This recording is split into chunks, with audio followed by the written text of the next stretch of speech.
Undead Unluck is definitely one of the new anime out this fall season that has the community a little divided. I've seen some people hail this series as a breath of fresh air and others calling for it to be cancelled on social media. But is it really that bad? I don't know, I guess it's a case of perspective really, so we're gonna look into that.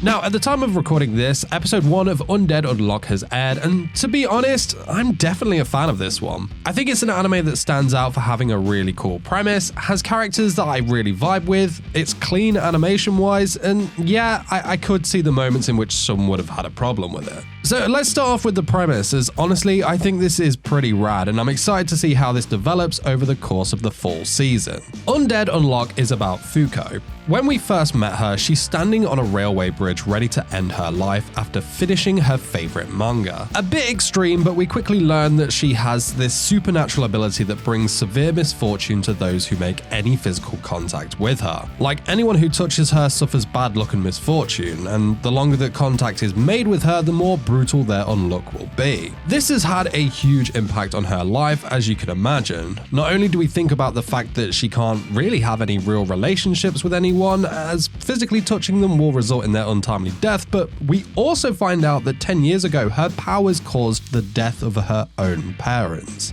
That's freaking rough, man. Like, I can't even begin to imagine like that whole situation. It's mind-blowing. Now, Fuko is standing on the bridge over the railway tracks when she is touched by an unknown guy. This causes the footing beneath him to fail and plummeting him in front of an approaching train, to which we see this guy literally explode on impact. When Fuko discovers the man's corpse, she realizes that his body is regenerating and that he is resurrecting. We find out here that this man, whom Fuko later dubs Andy, is immortal and he has been longing for his own death. Now, initially skeptical, Fuko eventually agrees to collaborate with Andy to give him the greatest death possible. However, a mystery organization waits in the shadows, intending to use the duo's unusual powers for their own goals. So yeah, wicked cool premise here that sets up a girl who has a power that essentially kills people with an immortal guy who's desperate to meet his end, with a little mystery organization thrown in there too. I absolutely love this. Now, like what you've heard so far, well, consider hitting that like button for me. It really does help me out. And if you'd like to see more videos such as this one, then subscribe and hit the notification bell as well. I'm trying to reach the goal of 200,000 subscribers, so let's reach that together. Arigato! Now, back to the video. So the two lead characters in this series made a huge impression on me. Fuko is painted as this tragic character, yet she isn't all doom and gloom. Quite the opposite really, she's quite loud and bubbly to be honest. And I really feel for her, man. Like, I honestly can't imagine what her life must be like. I know some aren't for the touchy-feely culture, and I totally get that, but human contact is such a huge thing.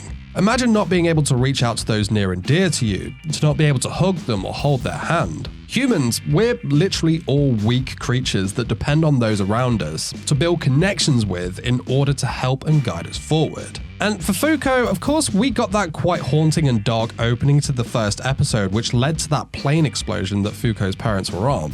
Now, to learn that the cause of that was this power you unwantedly have, to know that you can never get close to a person because if they touch you, it's game over, not just for their life, but how do you even manage with that mentally? Again, I can't honestly imagine it. Then we have Andy. He's this very eccentric being that looks like, due to his ability of immortality and regeneration, has lived for a very, very long time. Now, we have seen in so many different stories that people, particularly bad guys and villains, have been trying to learn the secrets behind immortality, but really, it has to be a pretty lonely existence. Again, for me, I think of the connections you make with others in that you build these huge relationships with people who will eventually grow old and pass away themselves while you live on.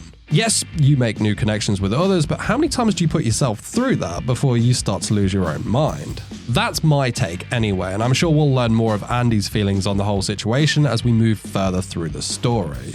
So yeah, setting these two up is a really interesting and sweet dynamic. You have a girl who wants love but can't get close without killing them, and a guy who just keeps coming back to life when he dies. Yes, she's agreeing to help him have the best death ever, but they're almost the perfect fit for each other, right? And that's where I guess you could say the controversy for the show comes in. We see that Andy is very full on and touchy with Fuko, a girl whom he has only just met. Now, I've seen a lot of anime, and in that sense, I simply took this as Japan being Japan, and it was all done in the name of good old fan service. Like, think about it, Fuko is the cute female protagonist with the huge boobs, and Andy is the dude trying to grope her as she runs away frantically. There are a ton of sex references and jokes in these interactions, which, I'll be honest, didn't really bother me at all. However, I can see why others would be offended by this. I think the take is whether you're a person who likes the fan service aspect of anime and manga or not. If you like fan service, then this is really nothing special, it's just another anime making sex jokes. If you don't like the fan service aspect of the medium, then yeah, this is more than likely going to make you feel a little uncomfortable. I'm a lover of fan service, won't lie, but yes, if this was real life, then what's going on here is totally bad. Like, you 100% can't do that and it's wrong, but for me, it's a perspective thing.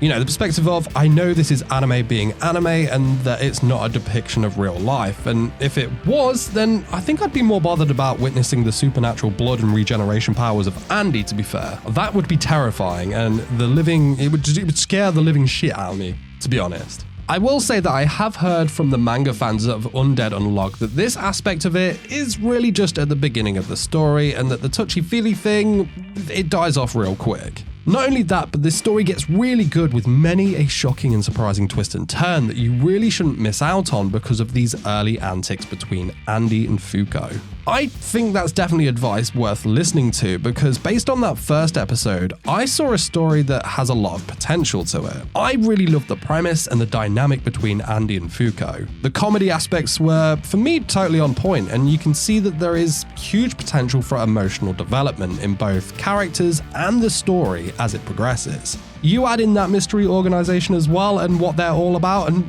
guys, I think we have an absolute banger of a show on our hands. Now, if you have seen Undead Unluck already, let me know what you think about it. Did you enjoy this first episode, or is it not for you at all? Let me know in the comment section below. And while you wait for the next video to drop, why not check out this video where I talk about my first impression of Shy, which I strongly believe is one of the best new anime this fall season. But guys, that is it from me. I will see you soon for some more. Till then, you take care. Peace, peace.